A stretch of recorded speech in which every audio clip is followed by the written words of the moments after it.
Ini pembelajaran sih waktu umroh pertama kali setelah tawaf sa'i itu tiba-tiba saya dan istri itu 4 hari nggak bisa gerak. Hah? Pada akhirnya kita hidup itu bukan untuk kerja keras saja. Nah, tapi seberapa cerdas kita mengatur hidup supaya waktu untuk keluarga itu tidak tergerus. Karena dunia bisa dikejar kapan saja, tapi waktu sama keluarga, apalagi kalau masih kecil, itu tidak bisa menunggu gitu. Jadi itu bakal terlewat begitu saja. Jadi homeschooling ini bukan berarti kita sendiri yang ngajarin full. Jadi kita bisa hire guru, kita beritahukan modulnya ini yang dipelajari sesuai sama kemampuan anaknya. Nah, dan alhamdulillah ketika menjalani seperti itu terjadi banyak perubahan. Pas masih muda, kita gagal, itu masih wajar lah karena masih belajar gitu. Benar. Jadi mengapa saya lebih memilih untuk lebih awal buat mencoba hal-hal yang baru, banyak belajar, biar nantinya kita bisa menikmatinya lebih awal. Dulu awal-awal itu saya memang sukanya bekerja di balik layar, depan komputer. Pokoknya introvert parah lah. Dan ternyata ada suatu waktu kita itu memang harus tampil. Ternyata tampil di kamera itu bisa membuka peluang-peluang baru. Halo semuanya, kembali lagi di podcast Suara Berkelas. Hari ini aku Bilal Franov, ditemani oleh bintang tamu spesial, ada Bang Nurdin. Oke, makasih Mas sudah diundang datang ke sini. Ini sebetulnya udah lama ya udah diundang sejak beberapa bulan yang lalu, cuman baru ada waktunya sekarang. Sibuk sekali orang ini gitu. Ya, enggak sibuk amat sih, cuman mungkin memang ada agenda-agenda yang sudah dijadwalkan. Ya. Aku happy sekali ngobrol sama Bang Nurdin, dan bagi yang belum tahu, Bang Nurdin ini juga dikenal sebagai kreator yang sering sharing tentang kehidupan rumah tangga, tapi di rumah yang mungkin kategorinya slow living. Betul. Jadi kalian bisa follow Instagramnya, ada NR House. Bang Nurdin, mungkin banyak orang yang belum familiar dengan abang, tapi aku sendiri sudah lama ikutin abang. Dan bagi orang-orang yang penasaran siapa Nurdin dan kok bisa dia sudah berkembang sejauh ini gitu ya. Apa ceritanya berangkat dari bukan siapa-siapa ke sekarang yang sudah membantu lebih dari ribuan orang untuk juga menghasilkan ratusan juta hingga miliaran dari jualan? Jadi ini mungkin berproses ya, sedikit demi sedikit. Jadi awalnya saya dan istri itu memang dari awal bekerja dari rumah. Jadi tapi waktu itu masih ngontrak, dari awal sudah jualan. Tapi waktu itu saya mendalami Google AdSense waktu itu. Jadi Google AdSense terus bareng istri sambil bangun brand Gamis Syar'i. Itu brand apa? Namanya brandnya Jubah Ahwat.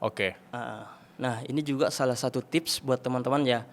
Misalnya itu kita harus ambil momentum. Kebetulan waktu itu adalah momentumnya, salah satunya itu make money online lewat Google AdSense. Dan sambil ngeblok di Google AdSense, nah istri itu pengen jualan karena backgroundnya memang dari dulu jualan. Tapi dulu waktu SMA dia jualan itu door to door. Nah, door to door. Jadi ketika menikah dengan saya, akhirnya saya buatinlah website, toko online, optimasi SEO-nya, kemudian sosmednya, dan saya mengiklankan produknya melalui Facebook Ads. Nah, dari situ kemudian kita sering mengambil momentum. Istri saya bangun brand untuk produk jangka panjang. Saya pun waktu itu riset produk musiman. Jadi gimana caranya biar bisa dapat profit dari sana. Nah, setelah itu ada lagi momentumnya pas COVID. Jadi penjualan waktu itu benar-benar tinggi di online. Nah, terus kita mau bangun rumah nih. Nah, kita coba ambil peluang untuk menjadi content creator. Belum jadi content creator waktu itu ya? Belum. Nah, sambil bangun rumah kita mulailah ngonten. Video pertama alhamdulillah itu tembus 3 juta view. Video pertama padahal ya? Video pertama. Biasanya kan orang harus posting 100 video dulu. Nah, ternyata di NR House waktu itu langsung 3 juta view, meledak. Tapi namanya langsung NR House? Iya, langsung NR House. Namanya langsung NR House dari awal. Dan mulailah di situ, mulai ngonten. Kebetulan niche-nya rumah, kenapa? Karena di sana ternyata lebih banyak peluangnya. Lebih banyak peluangnya, bisa banyak brand yang masuk di sana. Terus kita juga bisa jualan produk fisik yang masih relate sama rumah. Nah, dan sekarang momentumnya di tahun 2024 mulai itu kita juga mengambil momentum produk digital yang sampai sekarang masih jalan. Tapi menarik sekali ya, maksud aku orang-orang yang justru berkembang memang orang-orang yang bisa melihat peluang. Nah di sini Bang Nurdin dan istri tadi langsung melihat peluang bahwa mungkin konten kreator di luar sana sudah banyak. Mungkin spesifik journey membangun rumah sampai kemudian rumahnya itu emang terletak di kampung dan kehidupannya slow living itu berbeda sekali ya. Ya betul. Tapi aku nggak tahu nih Bang Nurdin apakah mengindikator atau melihat dirinya sendiri itu sukses. Di mata aku udah sukses ya. Dan kalau iya, menurut Bang Nurdin dari perjalanan bukan siapa-siapa tadi sampai sekarang udah membantu banyak orang, udah bisa bangun rumah yang dimana rumahnya bagi banyak orang itu impian ya. Ya. Apa indikator sukses versi Bang Nurdin? Kalau versi saya sih sukses bagi saya itu bisa bareng keluarga, bisa ngatur waktu sendiri, bisa bahkan waktu saya itu 80% habis buat anak-anak dan istri, dan kerjanya itu 20% di malam hari biasanya. Jadi sebelum tidur saya alihkan luangkan waktu lah 1-2 jam untuk kerja serius. Nah di siang hari paling kalau ada brand endorse atau baru nge-take video, itu pun tidak anggap saya tidak menganggap itu kerja. Kenapa? Karena saya suka membuat video lah kayak gitu. Jadi seriusnya kerjanya pada malam hari aja gitu. Nah, di mata orang itu kelihatan kerja, tapi di mata seorang Nurdin itu seperti bermain gitu ya. Betul. itu pekerjaan yang menurut aku itu sudah di level sangat sulit dan semua orang tidak bisa mencapai ke sana gitu. Dan itu harus disyukuri. Dan tadi aku suka sekali ketika ada kata-kata bahwa sukses versi saya itu ketika bareng keluarga ya. Karena aku tuh sempat mikir, mungkin banyak orang di luar sana yang dekat dengan keluarganya, sukses di mata mereka itu pencapaian uang yang banyak gitu. Biasanya kalau orang udah mencapai uang yang tinggi atau uang yang banyak, punya pencapaian yang luar biasa, itu bakal balik lagi ke keluarga. Ya, betul. Nah, jadi sebenarnya sukses itu sangat-sangat subjektif, tergantung dari bagaimana cara kita melihat sukses. Tapi sukses yang orang banyak sekali dambakan, terutama di kota-kota besar, justru kayak Bang Nurdin sekarang gitu. Ya, jadi secara finansial itu mungkin salah satu outputnya ya. Ya. Dan kenapa saya bilang versi saya sukses adalah bisa bareng keluarga, karena saya mau flashback sedikit. Waktu kecil itu saya waktu kelas 3 SD itu saya nggak bareng orang tua sebetulnya sampai SMA. Jadi saya disekolahkan di kota lah waktu itu. Orang tua saya petani di desa. Nah, di kelas 3 SD udah dibawa ke kota. Dan paling ketemu orang tua di memori saya paling cuman 1 kali sebulan lah. Itu berlanjut sampai SMA. Terus sampai SMA itu saya lanjut kuliah lagi di Jogja. Nah, akhirnya kalau bertemu dengan orang tua saya itu sangat sedikit waktunya. Makanya kenapa dream saya adalah ketika saya nanti berkeluarga, punya anak, dream utama saya yaitu bagaimana caranya biar saya bisa bareng keluarga dan tetap bisa bekerja dari rumah. Kan semua orang itu kan mengejar sisi kayak sukses di kota yang mungkin serba cepat ya segala macam ya. Sedangkan aku ikutin konten-kontennya memang slow living, santai, bersama keluarga, bersama anak gitu ya. Dan di titik mana kemudian bisa bilang bahwa oke, aku mau hidup slow living. Apakah harus punya uang yang banyak dulu atau punya followers yang tinggi dulu? Di titik mana semua orang itu bisa seperti Bang Nurdin? Dan kalaupun semua orang nggak bisa gitu, bagaimana seharusnya kita melihat sukses itu? Jadi di titik mana ketika memutuskan untuk slow living gitu ya? Jadi slow living itu bukan berarti kita nggak ngapa-ngapain, nggak kerja. Nah, jadi versi saya slow living itu adalah kita tidak terburu-buru, kita bisa mengatur ritme hidup. Dan waktu itu kenapa memutuskan untuk menjalani seperti sekarang? Karena dulu waktu bangun brand Gami Syari, istri saya itu sibuk banget Mas. Dia sibuk banget ke kantor, bangun tim, ngurusin tim produksi, ngurus tim marketing. Pokoknya dari pagi sampai maghrib kadang itu istri baru pulang. Jadi saya di rumah itu sebagai bapak rumah tangga ngurusin anak-anak. Nah, puncaknya ketika COVID itu kan penjualan rame banget tuh Mas.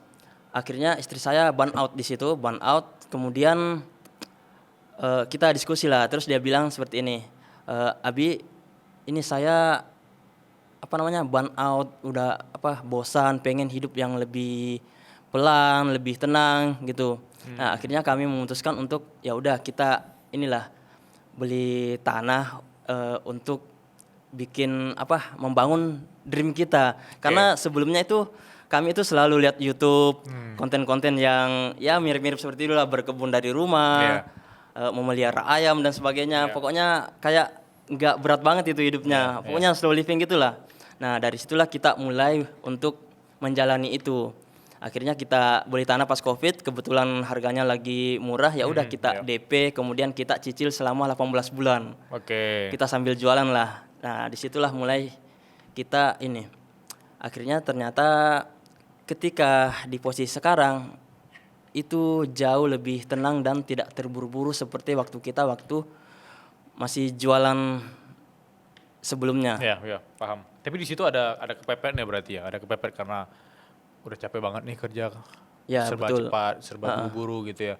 Sehingga kemudian kita harus kerja cepat dulu untuk mengumpulkan uang, kemudian ketika timingnya terutama pas Covid ada kesempatan untuk beli tanah. Ya udah kita beli tanah, even cicil 18 bulan dan akhirnya sekarang sudah terjadi. Tapi apakah di fase sekarang itu slow living itu kategorinya bikin Bang Nurdin dan keluarga itu di tahap nyaman sekali, atau memang sebenarnya walaupun di mata orang slow living tapi kita juga kerja keras kok, walaupun tadi harus malam kan 2 jam kerja keras juga gitu. Iya. Jadi cuman mengurangi porsinya aja. Malam ya tetap kerja gitu kan. Iya. Tapi prioritas utamanya memang ke keluarga. Gitu aja sih. Apa aktivitas untuk menghasilkan uang sekarang, apa kalau boleh tahu? Apakah ada jualan atau ada usaha atau bagaimana? Jadi sampai sekarang itu kita masih jualan, termasuk produk fisik, produk digital. Tapi yang utama yang saya kerjakan adalah cuman setting meta ads-nya. Nah, dan istri biasanya bikin untuk konten-kontennya.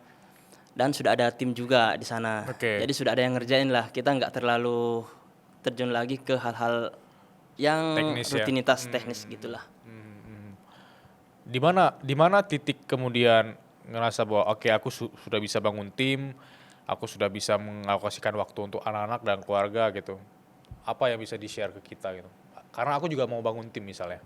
Ya, tapi kalau saya sih lebih baik saya membangun tim yang minimalis sebetulnya. Itu menarik tuh. Aku pengen sekali tuh. Gimana?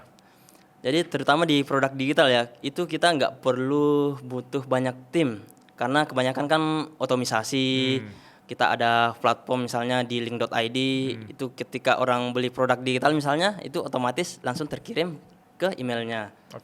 Jadi kalau sekarang kita lebih memilih yang hal-hal yang kecil yang dilakukan tapi dampaknya bisa besar, penghasilannya bisa besar gitu. Setuju sekali, kayak aku dulu mikir bangun tim lese pendapatan di 2 digit, bisa bangun tim 3 orang, tapi sekarang bisa 1 orang plus AI gitu ya. Nah betul, itu AI ternyata sangat membantu di zaman sekarang ya. Berbeda dengan 5 tahun yang lalu gitu kan, banyak yang manual, sekarang alhamdulillah tergantikan. Gimana obrolan kami tadi, seru ya?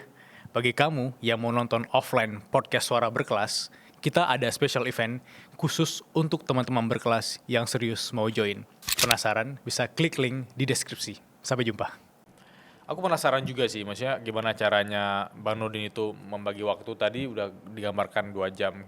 Tapi anak-anak bagaimana? Apakah anak-anak juga stay di rumah atau istri juga bareng anak atau anak ke sekolah atau seperti apa proses menjalani hari-harinya gitu? Aku penasaran. Oh iya, jadi dulunya anak-anak itu sekolah. Jadi ada rutinitas lah antar jemput anak sekolah. Cuman sekarang homeschooling. Nah, homeschooling ini sebetulnya bukan keinginan full pribadi kita sebagai orang tua, tapi memang dari keinginan si anaknya. Oh gitu? Betul. Menarik. Jadi anak saya yang kedua itu, dia itu terhitung lambat dalam belajar. Akhirnya ketika di sekolah, mungkin tertinggal lah sama teman-temannya. Akhirnya kami memutuskan untuk bagaimana kalau kita homeschooling aja. Nah, kebetulan kakaknya juga setuju. Sebetulnya kakaknya ekstrovert, lebih suka bergaul gitu kan. Nah, akhirnya kita homeschooling.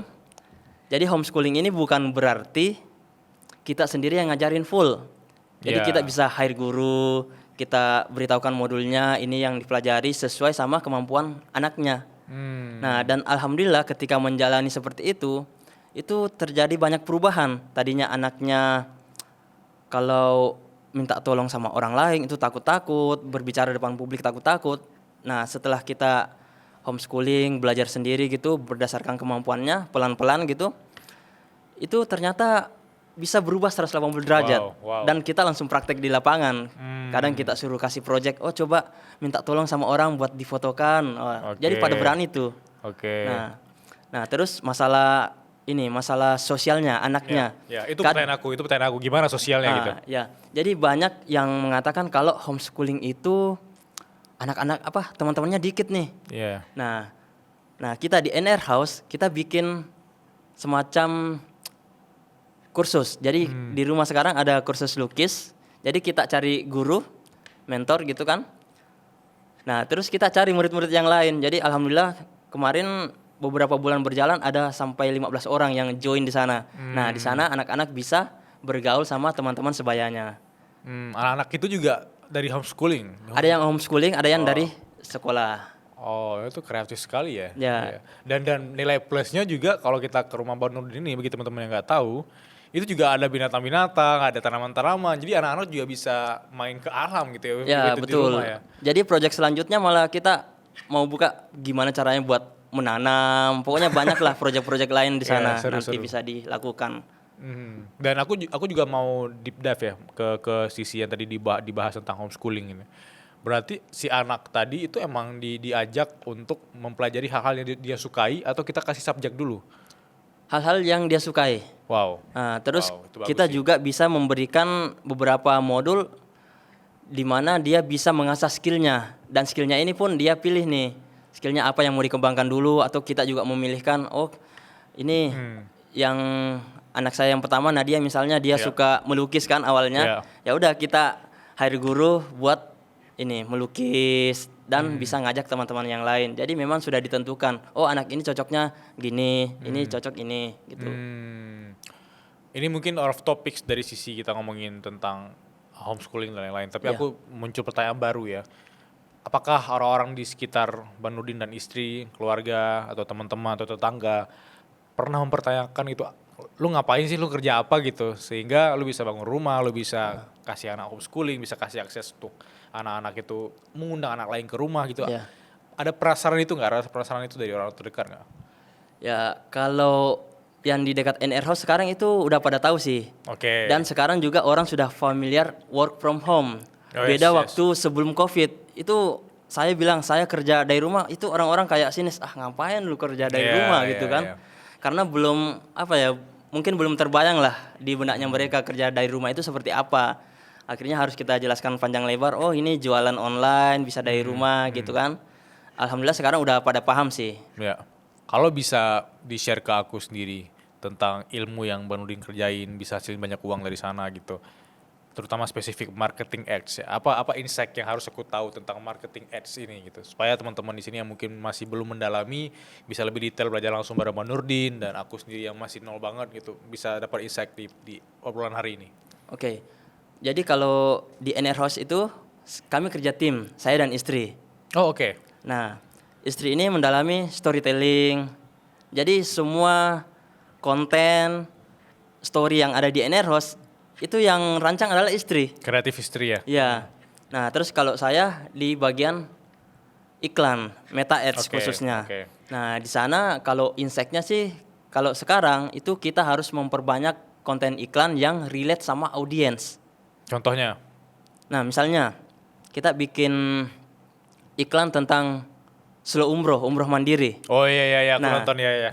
Jadi kita harus menggunakan beberapa pendekatan, misalnya umroh bareng orang tua, itu iklannya kan satu, umroh bareng lansia misalnya, umroh bareng anak, keluarga. Jadi masing-masing ada kontennya. Jadi ketika konten itu langsung dilihat oleh orang di feed misalnya, itu langsung oh iya ini gue banget nih, relate. Nah, itu bisa memperbanyak closingnya. Karena langsung menargetkan personnya. Beda ketika kita membuat satu iklan umum gitu kan, itu kan tidak spesifik. Nah, jadi kalau sekarang kalau mau bertahan jangka panjang, khususnya di Meta Ads, itu kita harus membuat banyak konten iklan. Oke. Jadi masing-masing konten ini menargetkan satu target audiens, Ya. target personalnya masing-masing. Kurang lebih seperti itu sih. Itu sih yang paling berpengaruh sih saat ini. Ada nggak studi kasus iklan yang paling efektif hasil dari kreativitas istri dan Bang Nurdin itu? Iklan yang paling gigit di banyak orang, iklan yang menggugah emosi orang gitu, ada nggak studi kasusnya atau ceritanya? Ya yang paling banyak dulu sih iklan tentang produk digital ya. Itu karena mungkin banyak orang yang penasaran Iya. dengan produk digital. Awal-awal boomingnya kan di tahun 2024 kemarin. Itu ruasnya bisa sampai 8. Jadi misalnya kita ngiklan 1 juta, Iya. itu bisa dapat 8 juta. Oh Nah, iya. Jadi itu karena relate sama mereka, kontennya misalnya capek kerja, terus dapatnya cuman berapa gitu Iya. kan. Jadi kita target konten iklannya gimana caranya buat mereka itu bisa mengerjakan kerjaan sampingan. Dan itu cuman membutuhkan waktu yang sedikit. Iya. Effort yang rendah dengan hasil yang lebih maksimal ya. Kayak tadi Betul. effort yang rendah mungkin 2 jam sebelum tidur, Nah, buka laptop, sharing itu. Tapi 2 jam yang malamnya itu siangnya ngapain nih? Penasaran aku. Selain mungkin mantau anak juga yang lagi sekolah, itu aktivitasnya ngapain? Apakah masak, berkebun atau gimana? Aku penasaran. Nah, kalau pagi hari biasanya kami berkebun Mas, dari jam 7 sampai jam 9 ya kita nanam, tapi sebetulnya yang nanam itu istri sih. Kalau saya itu sukanya panen. Oke. Pas bagian panen ya. Ya, bagian panen, tapi ya biasanya di kebun pagi-pagi ya bersih-bersih seperti biasa lah. Nah, habis itu kita ngecek kerjaan dikit. Terus kalau ada konten endorse ya udah kita bikin videonya, istri bikin skripnya. Ya, sisanya bareng anak-anak, bermain, berenang apa dan sebagainya. Berarti memang makanan yang dikonsumsi juga dari kebun sendiri atau mostly dari mana? Iya, kebanyakan dari kebun. Misalkan sayur-sayur ya, itu kan hampir semua sayur yang kita sukai kita tanam. Wih, keren. Nah, sisanya ya paling ke pasar atau ke supermarket paling untuk beli lauk, ayam dan sebagainya. Kan ada ayam juga, ada telur juga kan? Nah, kalau ayam petelur khususnya itu cuma ngambil telurnya doang. Iya. Nah, kecuali ayam mungkin pas lebaran aja kali dipotong ya. Iya, tapi bener-bener. Maksudnya kok ini yang cerita-cerita selama ini aku bayangkan bahwa kok bisa ya ada orang yang hidupnya itu cuma dari hasil tanaman di rumah gitu, kayak bisa menghasilkan uang juga dari dunia digital. Itu ada loh, ada di dunia nyata ini orangnya gitu ya. Alhamdulillah ada. Iya. Maksud aku itu selama ini cuma gambaran bahwa aku pengennya hari tua seperti itu, tapi nggak harus nunggu hari tua kan. Bisa Betul. dimulai dari event Iya. sekarang kita baru bangun keluarga kecil ya. Jadi sebetulnya itu pilihan sih. Ya, itu pilihan. Setuju Pilihan, sekali. iya. Setuju sekali. Tadi sempat nyinggung tentang konten umroh kan. Iya. Dan aku sempat konsumsi juga konten umrohnya. Dan waktu itu kita sebenarnya sempat umroh di timing yang sama, cuma gak ketemu aja gitu. Ya, Kita betul. bahkan aku baru tahu faktanya kita juga satu hotel bareng, tapi nggak ketemu gitu ya. Iya. Kenapa rutin sekali umroh Bang Nurdin? Maksudnya apa yang didapat dari cerita umroh itu dan kemudian kenapa menggerakkan banyak orang juga untuk bisa umroh, even umroh mandiri gitu. Iya. Apa yang menarik yang bisa di-share ke aku? Jadi ini ya, ketika umroh itu saya sama istri, keluarga khususnya itu bisa lebih tenang, pikiran lebih jernih dan meninggalkan dunia ini meninggalkan sementara pekerjaan lah. Benar. Nah, dan itu saya juga flashback waktu pertama kali launching ebook itu doa saya sore hari itu sebelum launching, saya ingin hasil penjualan ebook ini dipakai buat umroh sekeluarga. Jadi waktu itu saya berdoa langsung menyebutkan angkanya Mas. Jadi saya ingin dapat 200 juta lah dari penjualan ebook ini. Dan alhamdulillah 3 hari itu dapat 240 juta. Wow. Itu saya merasa apa ya, wah ini cepat banget dikabulkan gitu. Nah akhirnya kita pakai umroh lah itu. Dan doanya di sana, gimana caranya, doanya di sana pengen kembali rutin tiap tahun di sana umroh. Dan karena di sana itu suasananya jauh lebih tenang. Iya. Di Jogja slow living, ternyata di sana lebih slow lagi. Iya. Waktu terasa lebih lama. Benar. Waktu terasa lebih lama. Jadi itu salah satu ini sih yang membuat pengen balik lagi gitu.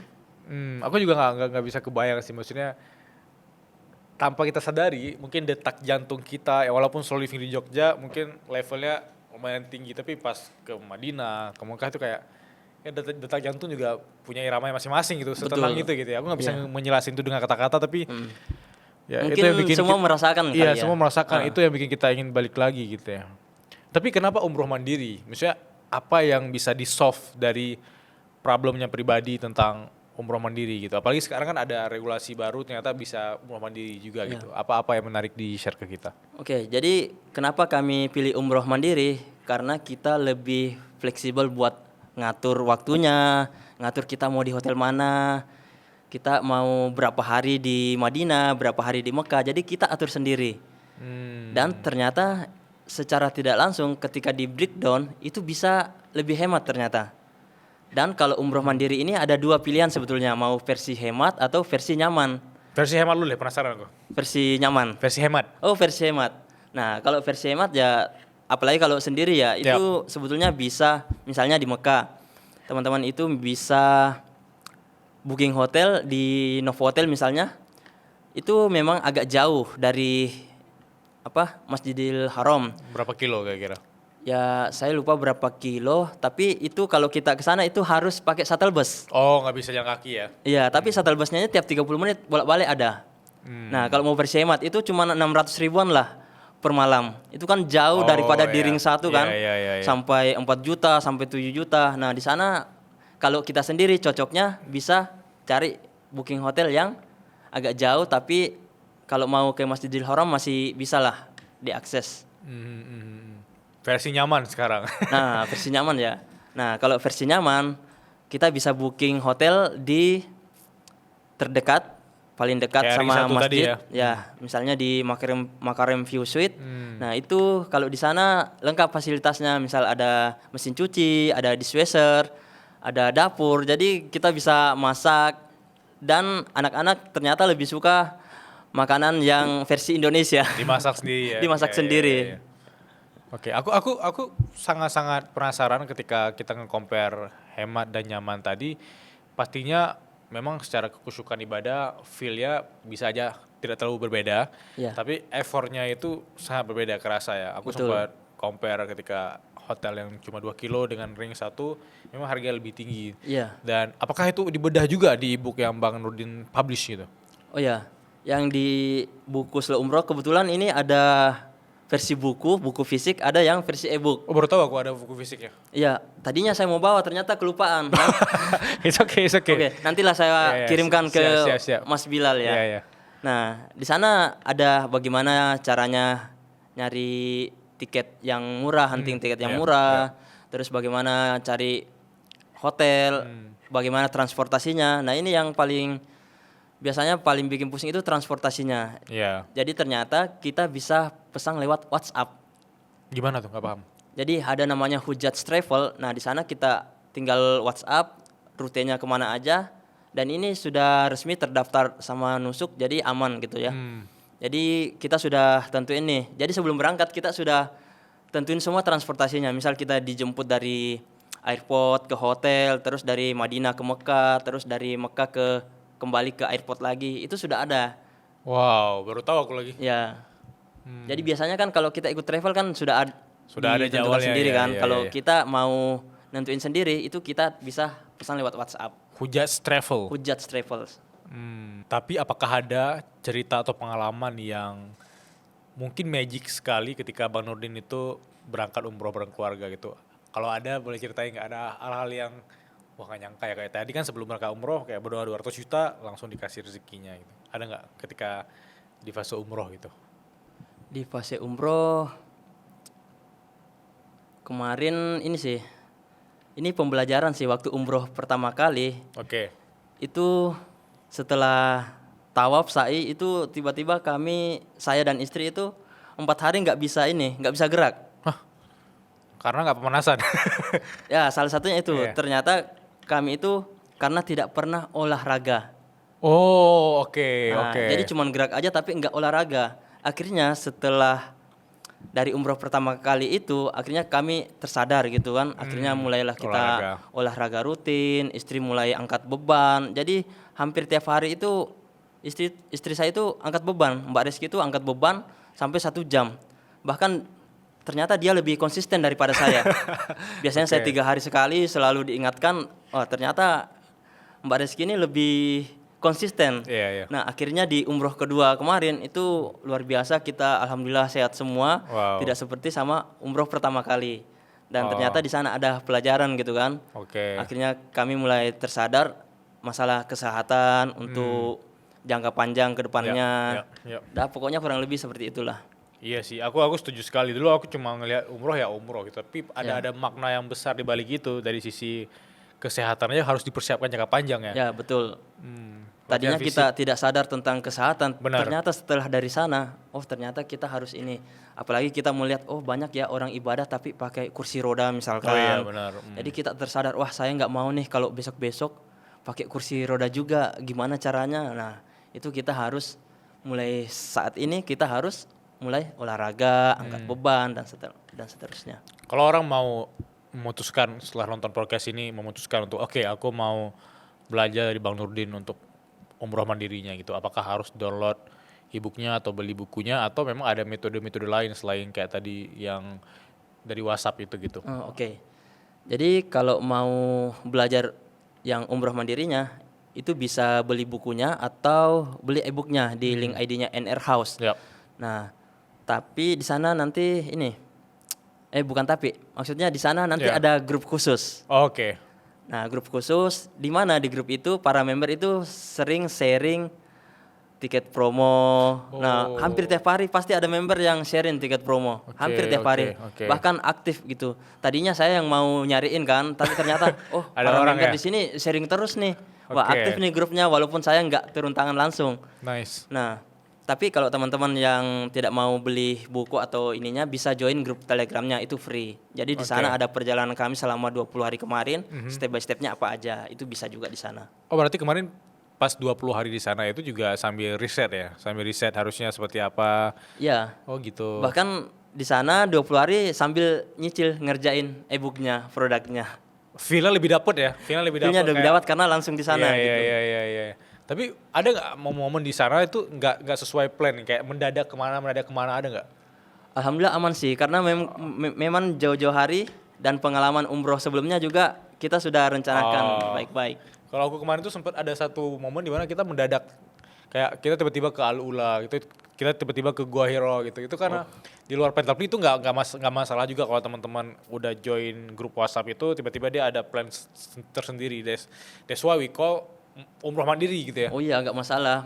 Bahkan umroh mandiri malah lebih fleksibel, mau kemana-kemana aja itu bebas gitu kan. Jadi kita nggak terikat jadwal sama travel. Kalau orang yang memang nol banget dan nggak pernah umroh, itu disarankan atau nggak terbuka aja di sini? Bisa aja. Alhamdulillah pertama kali saya langsung umroh mandiri. Oh dulu pertama kali mandiri? Iya, nggak pernah ikut travel kan. Tapi kan belajar sama teman juga. Jadi memang kita harus pelajari step by stepnya. Dari awal kayak gimana, jadi kita nggak begitu bingung. Ya sih, tergantung pilihan sama selera juga ya. Ya, yang penting udah pelajari apa sih yang harus dipersiapkan. Misalnya sebelum berangkat kita harus vaksin, polio, meningitis, ngurus visanya dan sebagainya. Setelah semua dipersiapkan, insya Allah akan lancar sih. Wow, karena bahas ini jadi pengen balik lagi segera. Ayo Mas. Bang Nurdin. Ya. Khusus untuk teman-teman yang sudah menonton sejauh ini, sampai di menit ini, terutama yang 20-an atau 30-an, kira-kira apakah ada advice atau saran sederhana untuk mereka bisa meneruskan atau mengikuti jejaknya Bang Nurdin, hidup slow living, bisa menghasilkan banyak juga dari dunia kreatif gitu? Ada nggak saran ke mereka? Nah, pada akhirnya kita hidup itu bukan untuk kerja keras saja. Nah, tapi seberapa cerdas kita mengatur hidup supaya waktu untuk keluarga itu tidak tergerus. Karena dunia bisa dikejar kapan saja, tapi waktu sama keluarga, apalagi kalau masih kecil, itu tidak bisa menunggu gitu. Jadi itu bakal terlewat begitu saja. Jadi kalau bisa sambil kerja, sambil nemenin mereka, itu jauh lebih baik daripada kita menundanya untuk nanti nunggu kita sukses lah, nunggu kita banyak uang lah, baru kita mau menemani keluarga. Kalau bisa dari sekarang, mengapa harus nunggu lama gitu? Kayak ya benar. Kalau ngomongin sisi waktu sih banyak hal yang kadang kita nggak sadari kita buang-buang untuk hal nggak pentingnya. Tapi aku juga sangat setuju. Ada waktu kita istirahat, ada waktu kita pelan, jangan terlalu buru-buru. Ya. Dan prioritas pribadi dan keluarga juga nomor 1 ya. Makanya aku tadi sangat kena sih advice itu. Iya. Apakah ada satu mindset yang menurut Bang Nurdin dari obrolan hari ini kita bahas gitu, apa yang menurut Bang Nurdin itu jadi satu kesimpulan yang paling daging gitu sebelum kita masuk ke Q&A? Nah, kalau saya misalnya nih teman-teman mau mulai dari nol, saran saya itu mulai untuk memperdalam satu skill. Satu skill. Nah, jangan boros buat ngeluarin untuk belajar gitu, biaya untuk belajar. Karena dengan memperdalam satu skill itu bisa kita mendapatkan banyak peluang-peluang lainnya nanti ke depannya. Dengan mendalami satu skills, kemudian bisa jadi skills lain itu bakal kita attract gitu, bakal jadi kita jadi magnet untuk skills lain juga dapat gitu. Kayak backgroundnya ads marketing ya, ad Google Ads tadi ya. Facebook Skills Ads. lain ya Facebook Ads. Ya. Skill lain kayak entar social media marketing, kreatif atau apapun itu, even public speaking dan lain-lain, even tadi bisa menulis juga tentang umur dan lain-lain itu bakal kita attract, bakal jadi magnet ya. Tapi at least kita mulai dengan satu skills yang harus kita dalami. Wah, itu bagus banget sih. Itu ketika kita memperdalam satu skill, kita memberikan value, otomatis uang akan mengikuti. Ya. We track money dari values-nya. Oke. Di zaman kreators ekonomi kayak sekarang, semua orang berlomba-lomba untuk hasilin cuan dari dunia digital. Tapi faktanya nggak semua orang tahu bahwa kita bisa menghasilkan uang dari satu website builder doang. Kita bisa jualan kelas, bikin digital produk, book konsultasi, sampai bikin e-book, bikin tulisan-tulisan atau karya-karya kita dijual langsung dan orang semua bisa ke sana untuk langsung check out di sana. Jadi kita bisa sambil tiduran 24 jam kita tidak harus mengontrol website builder tersebut, tapi uang bisa tetap masuk dari karya kita. Aku bakal kasih solusinya. Solusinya ada di Link ID atau Linkit, dan aku udah pakai Linkit sejak tahun 2022 dan itu memudahkan sekali kalau kita sebagai kreator menghasilkan uang dan semua orang bisa akses karya kamu di sana. Misalnya kamu penulis kayak aku.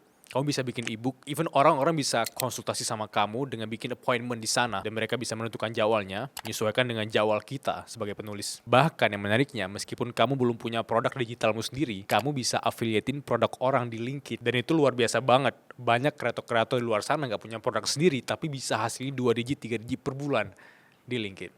So, bagi teman-teman yang belum bikin Linkitnya, tunggu apa lagi? Langsung bikin sekarang. Ada 3 pertanyaan Bang Nurdin dari teman-teman Suara Berkelas. Oke. Pertanyaan pertama dari Isfarwani. Dia nanya, Assalamualaikum, boleh tanya nggak? Kalau melihat ke belakang, apa satu keyakinan atau mindset yang dulu abang percaya keras dan sekarang udah abang nggak percaya lagi, dan apa mindsetnya sekarang abang percayai? Oke, jadi dulu waktu kuliah, teman-teman itu sering bilang nikmati hidup mumpung masih muda gitu kan. Nah, di situ saya tidak terlalu percaya sama perkataan itu. Akhirnya saya berbeda dari teman-teman lainnya. Saya malah di sana banyak belajar, jarang nongkrong sama mereka. Akhirnya alhamdulillah dari situ kita sudah bisa menikmati hasilnya sekarang gitu. Iya. Jadi ketika sekarang misalnya kebanyakan orang nanti lewat masa mudanya baru mulai berusaha, gagal, itu kan kerasa banget ya kalau gagal ketika sudah berkeluarga misalnya. Nah, kalau kita pas masih muda, kita gagal, itu masih wajar lah karena masih belajar gitu. Benar. Jadi mengapa saya lebih memilih untuk lebih awal buat mencoba hal-hal yang baru, belajar, banyak belajar, biar nantinya kita bisa menikmatinya lebih awal. Iya sih, aku setuju sekali karena aku juga pernah di tahap juga kayak pelan, terlalu pelan gitu. Tapi aku nggak memikirkan bahwa versi aku 5 tahun lagi akan berterima kasih nggak ya? Karena kita udah bekerja keras kan, harusnya kita effortnya sekarang nanti menuai. Betul. Tapi bukan dari sisi nggak ada istirahatnya, at least ada jeda juga kan, walaupun kita kerja keras.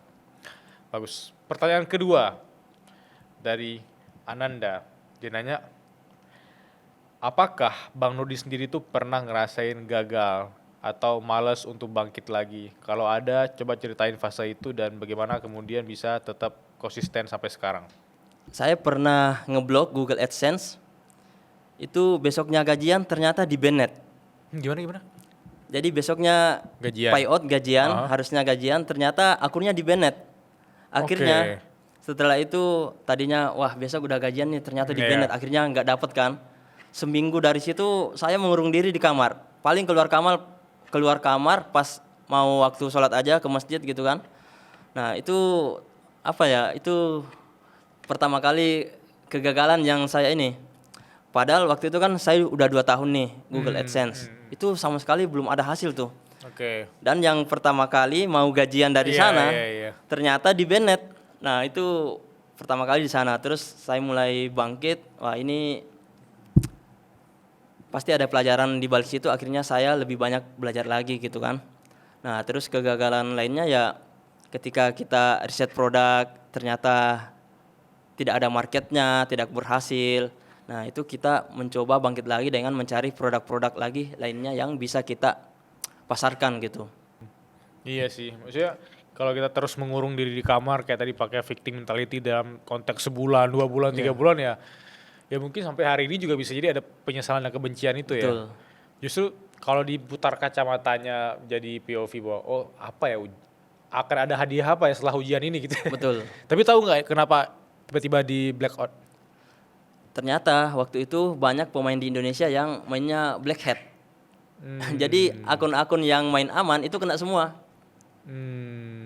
Jadi kitanya mainnya natural, tidak pakai bot dan sebagainya, kena juga akunnya. Ya, kita kecipratan ya. Betul. Oke, pertanyaan ketiga ini menarik sekali ya.